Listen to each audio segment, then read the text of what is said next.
안녕하세요.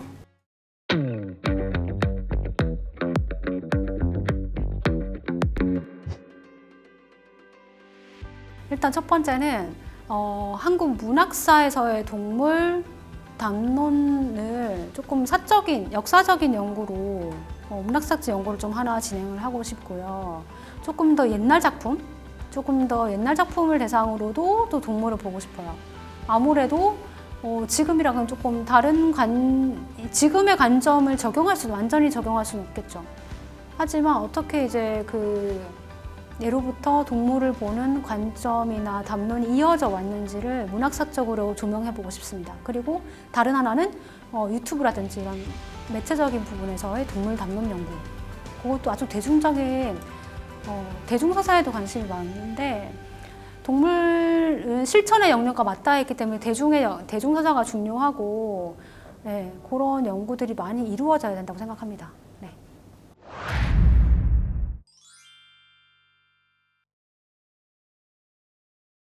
네, 긴긴밤은 2021년에 문학동네 어린이 문학상 대상을 수상작입니다. 네, 핵심 사건은 지구상의 마지막 개체가 된 흰바위 코뿔소 노든과 버려진 알에서 태어난 어린 펭귄이 수없는 긴긴 밤을 함께하면서 바다를 찾아가는 여정의 이야기입니다.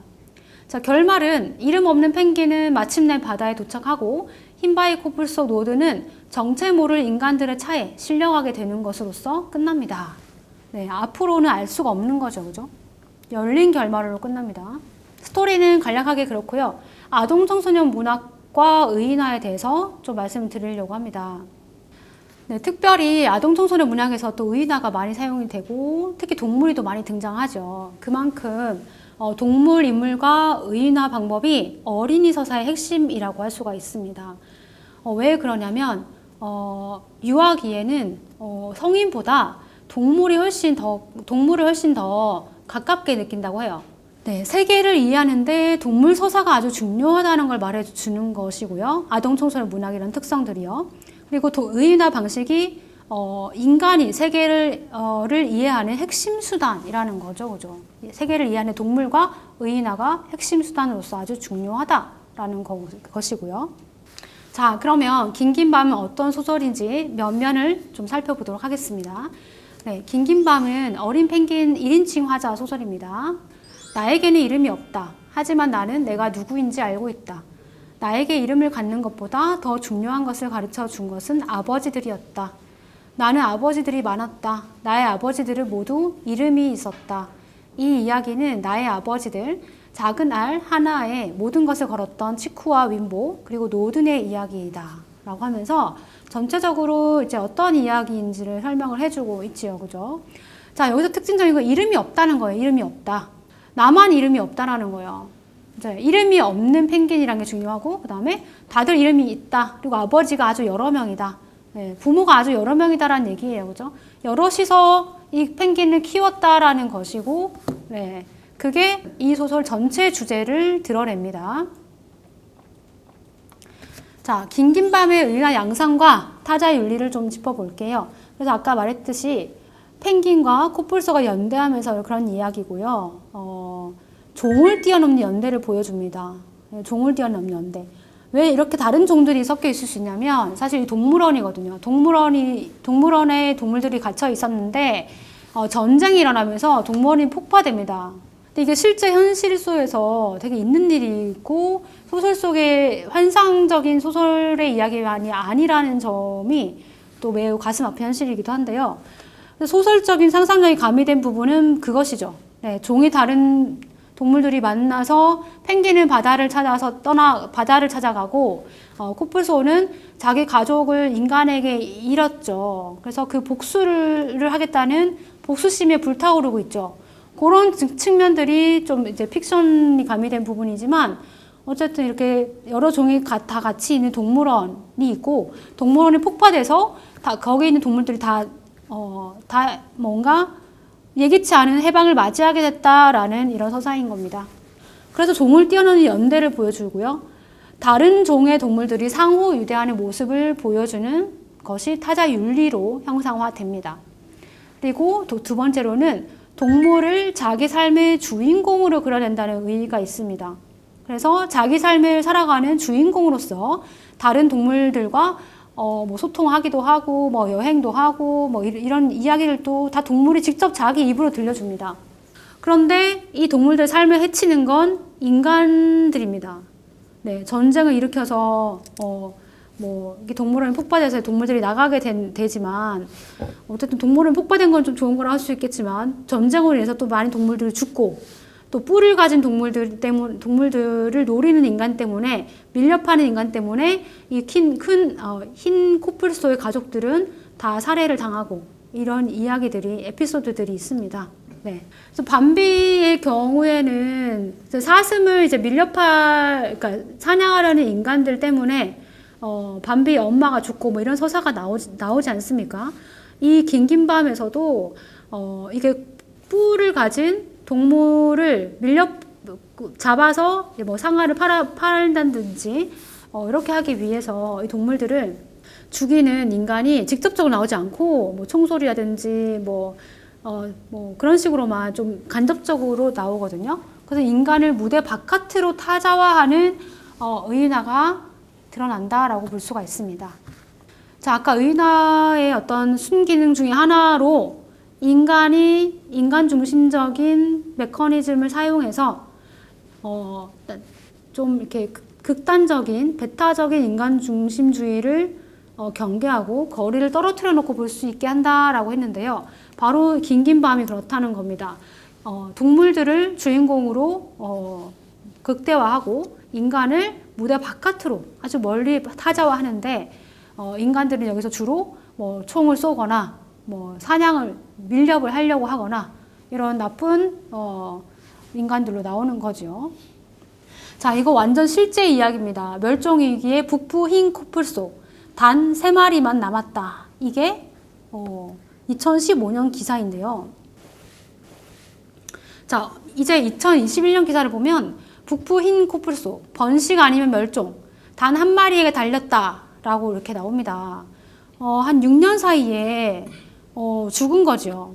3마리 남았던 이제 북부 흰 코뿔소 중에 1마리가 죽으면서 2마리가 남았어요. 2마리가 남았는데 그 2마리는 모녀입니다. 여기 지구상에 단 둘만 남은 모녀, 나진과 파투. 이 중에 한 마리가 이제 나이가 많아서 번식 프로그램, 종번식을 위한 프로그램에서 은퇴를 해야 된대요. 그래서 이 기사 제목이 번식 아니면 멸종, 단 1마리에게 달렸다라고 되어 있는 겁니다. 엄마가 번식 프로그램에서 은퇴하고 이제 딸인 파투만이 남아있다라는 의미죠. 그죠? 멸종위기 동물이 어떻게 부재지시 대상이 되는가, 부재지시 대상이 되는 방식을 좀 살펴보려고 합니다. 자, 여기서 단 1마리에 달렸다고 돼 있잖아요.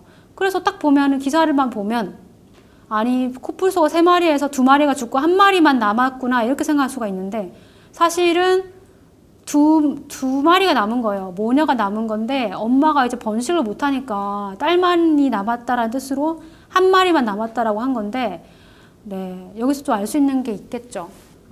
비판적 동물 연구의 관점에서 이 서사, 이런 동물 담론을 보면 이렇게 분석을 또 할 수가 있습니다. 멸종위기 동물은 왜 멸종위기 동물이 되었냐면 사실 고유성 때문에 목숨을 박탈당하는 거거든요. 동물의 고유성이라는 건 인간이 가지고 싶어하는 동물의 어떤 특성과 관련이 있습니다. 그런데 이제 흰 코뿔소의 경우 뿔이 사실 이제 뼈라든지 이런 실제 뿔이 아니라 사실 피부의 각질이 굳어서 형성된 것이라고 하는데 피부의 일부인 거죠, 그죠? 근데 이것 때문에 지금 사람들이 코끼리 상아와 유사하다는 이유로 밀렵을 하기 때문에 멸종위기 동물이 된 거거든요. 그래서 고유성 때문에 목숨을 잃는 흰바위 코뿔소 노든의 이야기를 통해서 부수적인 것의 본질을 압도당하면서 동물이라는 한 어떤 생명을 가진 존재가 사라진다는 것을 알 수가 있습니다. 이게 바로 부재지시 대상이 되는 방식입니다. 네. 그리고 두 번째로는 실제 세계에 2마리 남은 북부 흰 코뿔소 나진과 파투는 종보존 번식 프로그램에 동원되면서 종의 이름으로만 의미 있는 존재가 되지요. 자, 이것도 부재 지시 대상이 되는 한 방식이라고 저는 봅니다. 네, 종의 이름으로만 인식됨으로써 네, 개체의 삶을 잃어버리는 방식으로 사라지는 거니까요. 네, 부재하는 것을 가리키는 대상이 되고 있습니다. 그 개체성이라는 게 분명히 존재하고 나진과 파투의 욕망은 따로 있을 수 있는데 아니 왜 이게 종번식을 위해서 이 둘이 노력을 해야 되는 걸까? 인간의 목적이잖아요. 생태를 다 많이 파괴를 해놓고 멸종 직전까지 가게 해놓고 이제는 두 마리 남았더니 이제 뭐 번식까지 하라고 이렇게 막 힘든 프로그램에 동원시키고 있는 거잖아요. 그래서 이럴 때 이런 프로그램 동원될 때 동물의 자연스러운 개체로서의 삶은 사라지는 거니까 여기서도 부재 지시 대상이 되는 것이다 라고 말을 할 수가 있겠습니다. 자, 그래서 긴긴 밤의 의의를 정리하겠습니다. 현실에서 부재 지시 대상이 되는 동물을 다른 각도에서 비추어 주는 거라고 할 수가 있겠습니다. 네, 뿔 때문에 목숨을 잃는 동물의 현실이 잘못됐다는 것을 서사를 통해서 보여주기도 하지만 그것을 넘어서 동물이 종보전이 아니라 자기 자신을 지키기 위해서 고군분투하는 모습을 보여줍니다. 네, 그 소설에서 흰바위 코뿔소 노드는요, 가족을 잃고 분노하고 슬퍼하는 어떤 감정을 또 여과 없이 보여주는데요. 그런 동물의 감정을 보여준다는 것도 서사가 할 수 있는 아주 중요한 역할이에요. 현실 속에서나 뭐 기사 속에서는 아까 보았듯이 뭐 인간의 목적에 뭐가 필요한 생태적인 관점에서 기후가 파괴되고 있고 생태가 파괴되고 있어서 인간이 위기에 처했다. 이럴 때 이 동물들이 더 번식이 되어야 된다. 이런 관점, 그런 필요성의 관점에서만 동물을 바라봅니다만 소설이나 서사에서는 다르지요. 네, 동물이 종보전이 아니라 자기 자신을 지키기 위해서 살아간다니까요. 네, 자기 자신을 지키기 위해서 고군분투하는 모습이 드러난다는 건 아주 중요한 동물 서사의 역할이고요. 그리고 동물의 감정을 보여준다는 것도 굉장히 중요합니다. 네, 동물의 감정을 가지는 존재니까요. 그러니까 인간과 마찬가지로 유사하게 감정을 가지는 존재로서 동물에 주목하는 것, 이것이 바로 또 소설의 중요성이라고 할 수가 있겠습니다. 동물권 서사의 중요성이라고도 할 수가 있겠네요. 네, 실제로 요즘에는 이제 동물에 관련된 책들이 좀 많이 나오고 있는데 그 가운데서도 동물의 감정에 초점을 맞춘 학술적 에세이가 최근에 나왔습니다. 네, 동물은 어떻게 슬퍼하는가라는 책인데요. 동물이 슬픔을 느끼는 존재일 뿐만 아니라 슬픔을 표현하는 여러 가지 방식을 가지고 있는 존재라는 것이 이 책에서 많이 드러납니다. 네, 거의 많은 동물들이 농장 동물들을 관찰해 본 결과 장례 의식을 치른다고 합니다.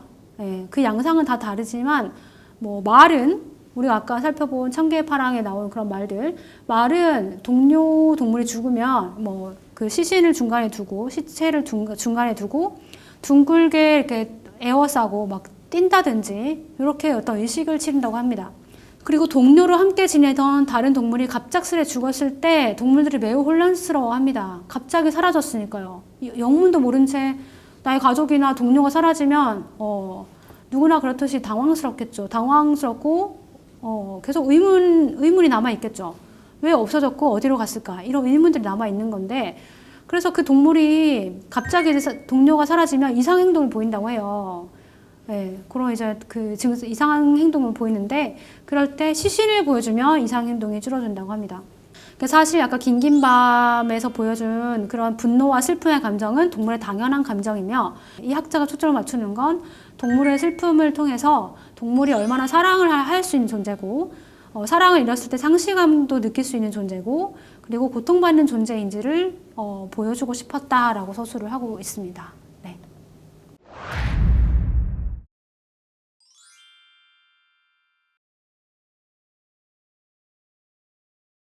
2000년대 초반 영화에서는 주로 소재로서의 반려동물이 돋보입니다. 봉준호 감독의 플란다스 개와 적극적인 행위자로서의 반려동물, 각설탕을 좀 꼽을 수가 있는데요. 동물이 소수자 인간을 대리해서 CG로 동물을 구현함으로써 플란다스 개의 스토리를 살펴보도록 하겠습니다. 이 둘이 연대하고 있어요. 근데 한쪽은 동물을 죽인 사람이고 그럼 이 아파트의 경비원은 이 동물을 음식으로 봅니다.